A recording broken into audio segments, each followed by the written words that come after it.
All right, we're done. Let's get into this crap. Quarterback list, man. What do you got? All right, so we've heard, 40 Tyrod Taylor, 39 Colt McCoy, okay, 38 Dwayne Haskins. We got 37, of course, is Drew Lock, as I'm botching my own counting backwards here in my own mind. And now we are at number 36, okay? And this is a guy that might surprise people. But I view him as a little higher regard, obviously, than most, because I know I've had a few friends already kind of challenge me, like, really? Yes. Yep. And number 36 is RG3. Robert Griffin III is who I'm going with at number 36. Count me in as surprise. Yes. Yeah. Okay. So, yep. And I'm just going to throw this out there. We can get into the specifics. Yeah. But he's played so few significant snaps the last 2 years. Only been in the league once in the last 2 years. Yeah. The last 4 years, again, hardly any significant snaps. Right. So what are you basing this on? Why is he so high? So I mean, your points are valid, and you know me, I'm not afraid to take a chance or go with something that I like or I see. First off, I think to defend Robert Griffin III, hey, last year in the preseason he was phenomenal, and I had gotten word in Baltimore he was really good in training camp. I mean, so good to the point, and even here in the OTAs where he's so good, they have to watch it a little bit sometimes because he can upstage the guy who's the starting quarterback. Robert Griffin III, no matter what you think of him as a person or what he did or here or that, this is where it has to start. He has big-time ability, for one. He doesn't just have big-time backup ability. He's got big-time NFL starting caliber traits about his game. His arm is a special arm. It's a conversation for one of the 10 best arms in the NFL right now. It is. He can launch it. I've seen it in person. He spins it. He can throw it with power. He's got good touch. He is a gifted thrower. We know he's a gifted athlete. Now, I think the issue why Robert Griffin III missed football for a year, one, he's got some douchiness about him. Early on in his career, he was... You think that had a lot to do with the crash and burn after the first couple of seasons? Yes, I think he, came in the NFL, Rookie of the Year. He was in the conversation for NFL MVP. It was that good of a rookie year. It was awesome his rookie season. It was amazing. But he drank his own Kool-Aid. Yeah. And along with winning the Heisman before he got there, I mean, he treated the Shanahan family wrong. He acted unprofessional. He did a lot of things to where I think, he kind of was a diva at one point. I do think he's turned the corner on that. Okay. He proved it to me in Cleveland a little bit. And again, had a good preseason there. Started a few games there, played in Cleveland. Again, that team stunk around him at the time. We got to take that into account. We can't just go, RG3 stunk because they stunk. No, that's not fair. There was plenty good there in that preseason, plenty good in the preseason last year. And this is a hair of a projection. I get that. But I still think just the talent level and the fact of what I've seen, how he acts, the maturity level, I think he's been humbled to a degree. I look at him as one of the better backups in all of football because of that talent level. And I'm just going to say this right now. Lamar Jackson better watch out. That was my question. Because Lamar Jackson has a lot of potential. Yes. We saw it last year, but he is a work in progress. A work in progress. And I don't... Do you think RG3 should be starting? No, I don't. But we need to see Lamar take another step in throwing the football. And I've already heard that it's not been beautiful so far in OTAs. So that concerns me. Plus, Lamar Jackson's shut himself out to the world. He had nobody help him during the pre-draft process.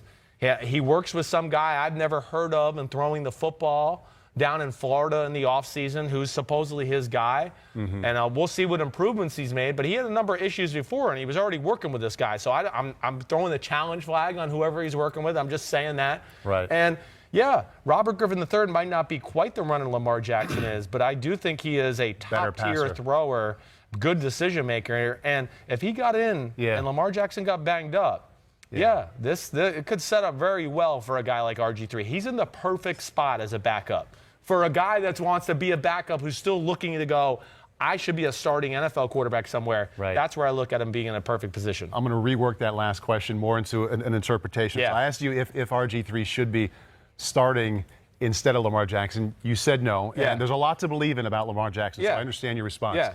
Do you think that the Ravens would be more competitive in the AFC North, better chance to win 10, 11, 12 games if they had RG3? Oof, that's a really good question.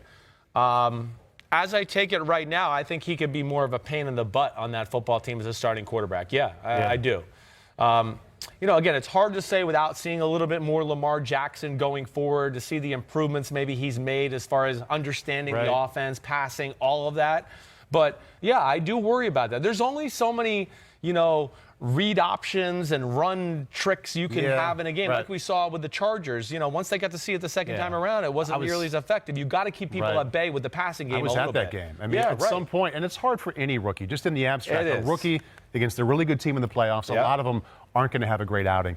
But at some point, no matter what you build around him and how you create an offense around a quarterback's strengths, it's going to be 3rd down and 7 in the third quarter. Exactly and right. You've got to make a really difficult throw. Exactly. And you have to do it again later on that same drive. Exactly. He just wasn't there yet. No, he wasn't there yet. And he showed moments of doing it. You know, even the first time he played the Chargers. And, hey, he helped them get back into that game and made it competitive at the end last year. So, yeah, there's things I like about Lamar Jackson. Like I said, more good than bad. But, way more good than bad. But still some concern. But still concerned because we worry about it becoming too predictable because we go, like you just said, gosh, I mean, are they going to call run plays on 3rd and 6 sometimes because they're going to go, whoa, we don't trust him here? If that's the case going forward, then, yeah, we might be in trouble. It's interesting that you brought up a couple minutes ago about RG3, what you labeled douchiness, about his personality with his teammates and coaches.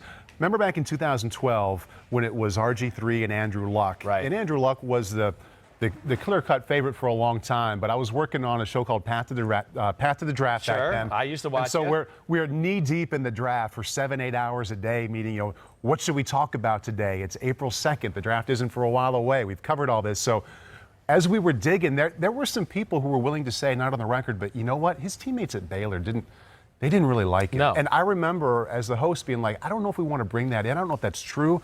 This guy was so good in all those games. He seems like such a charismatic person when we talked to him. So one of the guys. We didn't really go there, but but that was part of the discussion that was beneath the level, that he wasn't really as loved by his teammates as you would think a guy who was that good should be. No, that was always there. You're right. It was always there. I think that was concerned with some teams, was that he wasn't one of the guys. And you think he's kind of yes, I do. You know, even in Washington, you heard that he wasn't friends with any of the team players down there. He was friends with, you know, the head trainer and, like, the media guys. You'd hear stories like that, like he hung around them.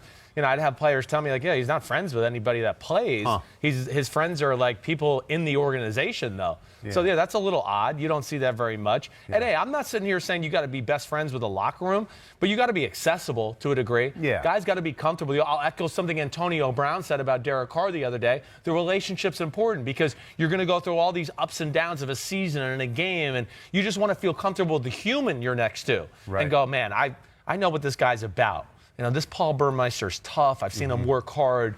He takes no nonsense. We're going to pull this out in the fourth quarter. You know, there's something about that, right? And, that's where I think he missed a little bit, you know, let alone you hear the story about he gets the ACL surgery and Dan Snyder was hanging out in the hospital with him for a week. He comes back to Washington and calls the coaches in to a meeting and has a bullet point thing on the board to tell them the way the next season was going to go. I mean, can you imagine that? I'm sorry, pardon my French. But here you are talking to Mike Shannon, who's won 2 Super Bowls, and they just set up an offense around you that the NFL had never seen before, and you were going to come in and tell them what to do the next year.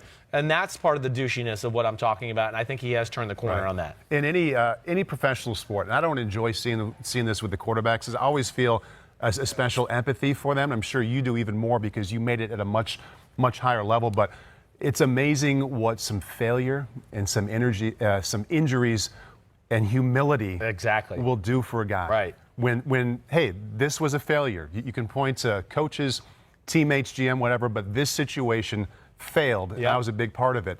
And how they come out of the other side is really telling. And I would love to see him do well. I want to believe what you're saying, that he's grown up and matured. And you're right, he's in a good spot. It's a good team with a starting quarterback that might be great this year. He might struggle. So I'm keeping an eye on number 36. All right, keep an eye on it. And, hey, we'll chat. If it doesn't work out and I'm wrong, don't worry. I'll be the first one to crap on myself, so don't worry. I might help. All right, good. I like it. All right. Hi, I'm Mike Tirico, and thanks for watching. Make sure to hit subscribe for the latest news and highlights from NBC Sports.